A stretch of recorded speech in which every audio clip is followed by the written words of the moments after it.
नमस्कार दोस्तों, स्वागत है आप सभी का आज के मुख्य समाचार के इस वीडियो में। जी हां दोस्तों, मोदी सरकार की तरफ से बड़ी और महत्वपूर्ण खबर की अपडेट निकल कर आ रही है, जिसकी सटीक जानकारी हम आपको इस वीडियो में देंगे। बस आप इस वीडियो के साथ अंत तक बने रहें। और इसी के साथ ही आज की बड़ी खबरों में आपको बताएंगे कि देश के 7 राज्यों में फैला संक्रमण, कानपुर का चिड़ियाघर किया गया सील। जी हाँ दोस्तों, महाराष्ट्र के एक कुक्कुट पालन केंद्र में 900 पक्षियों समेत पूरे भारत में शनिवार को 1200 से ज्यादा पक्षी मृत मिले। बीते 2 दिन पहले कानपुर के चिड़ियाघर में मरे मुर्गों में बर्ड फ्लू की पुष्टि हो गई है। इसके मद्देनजर अगले आदेश तक कानपुर का चिड़ियाघर सील कर दिया गया है। इसके साथ ही उत्तर प्रदेश में भी अब बर्ड फ्लू की पुष्टि हो चुकी है और अब इस बीमारी से संबंधित राज्यों की संख्या 7 हो गई है। यूपी के अलावा केरल, राजस्थान, मध्य प्रदेश, हिमाचल प्रदेश, हरियाणा और गुजरात में बर्ड फ्लू की पुष्टि हुई है। छत्तीसगढ़, महाराष्ट्र और दिल्ली को पक्षियों की हुई अकाल मृत्यु की जांच रिपोर्ट का इंतजार है। छत्तीसगढ़ के बालोद जिले में 8 जनवरी 2021 की रात और 9 जनवरी 2021 की सुबह मुर्गियों और जंगली पक्षियों की असामान्य मृत्यु की खबरें आई हैं। इस बीच केरल के 2 प्रभावित जिलों में पक्षियों को मारने का अभियान पूरा हो गया है और केरल राज्य में पोस्ट ऑपरेशनल सर्विलांस प्रोग्राम से जुड़े दिशा निर्देश जारी कर दिए गए हैं। दिल्ली के मुख्यमंत्री अरविंद केजरीवाल ने कहा कि बर्ड फ्लू की दहशत के मद्देनजर राष्ट्रीय राजधानी में जीवित पक्षियों के आयात पर रोक लगा दी गई है। गाजीपुर कुक्कुट बाजार अगले 10 दिन तक बंद रहेगा। हालांकि दिल्ली में अभी तक एक भी बर्ड फ्लू का मामला नहीं आया है। केजरीवाल ने कहा कि दिल्ली में बर्ड फ्लू के प्रसार को रोकने के लिए एहतियात के तौर पर कई कदम उठाए जा सकते हैं। दिल्ली में जीवित पक्षियों का आयात आज से पूरी तरह प्रतिबंध किया जा रहा है।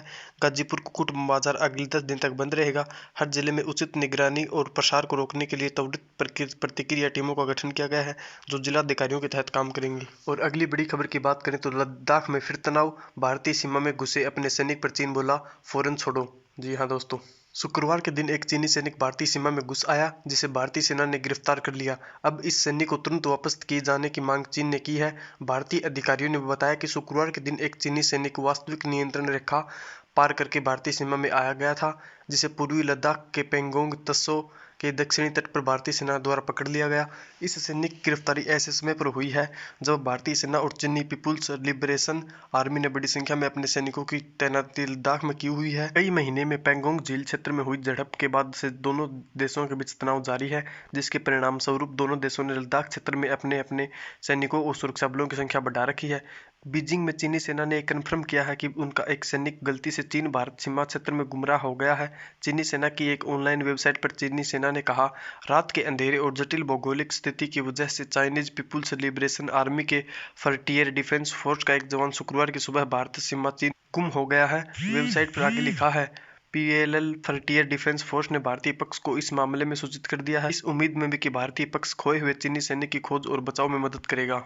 वेबसाइट पर भारतीय प्रतिक्रिया के बारे में आगे लिखा है कि लगभग 2 घंटे बाद भारतीय पक्ष की ओर से प्रतिक्रिया आई, यह पुष्टि करते हुए कि लापता सैनिक उन्हें मिल गया है और जैसे ही सक्षम प्राधिकरण से निर्देश मिल गए जाएंगे, चीन को उनका सैनिक वापस कर दिया जाएगा। और अगली बड़ी खबर की बात करें तो पावर ब्लैकआउट से अंधेरे में डूबा पाकिस्तान, मंत्री शेख रशीद ने भारत को बताया जिम्मेदार।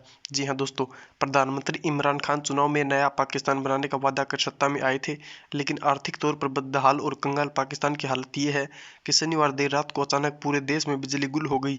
इस वजह से पाकिस्तान के सभी प्रमुख शहर और प्रांत कराची, लाहौर, पेशावर, इस्लामाबाद, मुल्तान और रावलपिंडी पूरी तरह अंधेरे में डूब गए। हमेशा की तरह पाकिस्तान ने इसका दोष भी भारत के हिस्से डाल दिया।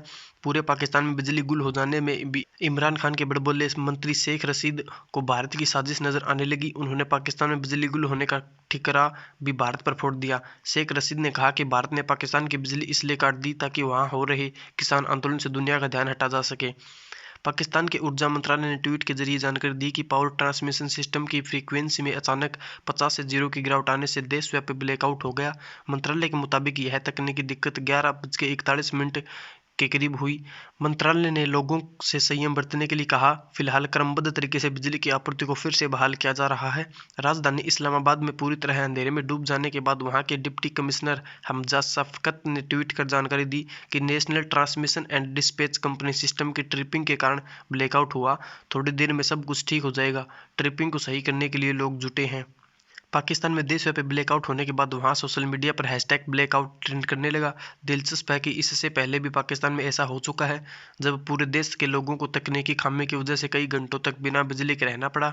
उस वक्त भी सोशल मीडिया पर इसकी खूब चर्चा हुई थी। अगली बड़ी खबर की बात करें तो हरियाणा के सीएम मनोहर लाल खट्टर बोले, किसान आंदोलन के पीछे कांग्रेस और कम्युनिस्ट पार्टियों की प्रमुख भूमिका। जी हाँ दोस्तों, हरियाणा के मुख्यमंत्री मनोहर लाल खट्टर को किसानों के रोष का सामना करना पड़ा। करनाल के कैमला गांव में रविवार को सीएम खट्टर की किसान महापंचायत रैली होनी थी, लेकिन किसानों के भारी विरोध के बाद ये दौरा रद्द करना पड़ा था। इस घटना के कुछ घंटों बाद मुख्यमंत्री ने प्रेस कॉन्फ्रेंस को संबोधित किया। उन्होंने आज की घटना के लिए भारतीय किसान यूनियन के नेता गुरमान सिंह सरूनी को जिम्मेदार बताया। मनोहर लाल खट्टर ने कहा, अगर मुझे इसके लिए किसी को जिम्मेदार ठहराना है तो गुरमान सिंह सरूनी का एक वीडियो परसों से घूम रहा है, जिसमें उन्होंने लोगों को भड़काने की कोशिश की थी। प्रेस कॉन्फ्रेंस के इस दौरान उन्होंने विपक्ष खासकर कांग्रेस को निशाने पर लिया। उन्होंने कहा कि वो जो संदेश देना चाहते थे, आज की घटना ने उससे बड़ा संदेश लोगों के बीच दिया है।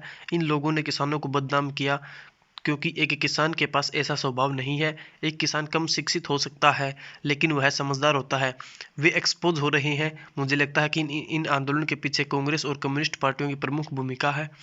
इसके साथ ही उन्होंने कहा, हमारे राष्ट्र में एक मजबूत लोकतंत्र है, जहां सभी को अभिव्यक्ति की आज़ादी है। हमने इस कथित किसानों और नेताओं के बयानों को कभी नहीं रोका। उनका आंदोलन चल रहा है। कोरोना के बावजूद हमने उनके लिए व्यवस्था की।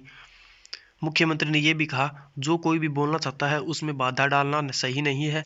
मुझे नहीं लगता कि लोग डॉक्टर BR अम्बेडकर द्वारा दिए गए संविधानों के उल्लंघन को प्रदर्शित करेंगे। कांग्रेस ने 1975 में लोकतंत्र को खत्म करने का प्रयास किया था। उस समय लोगों ने उनके घृणित कार्य की पहचान की और उन्हें सत्ता से बाहर कर दिया।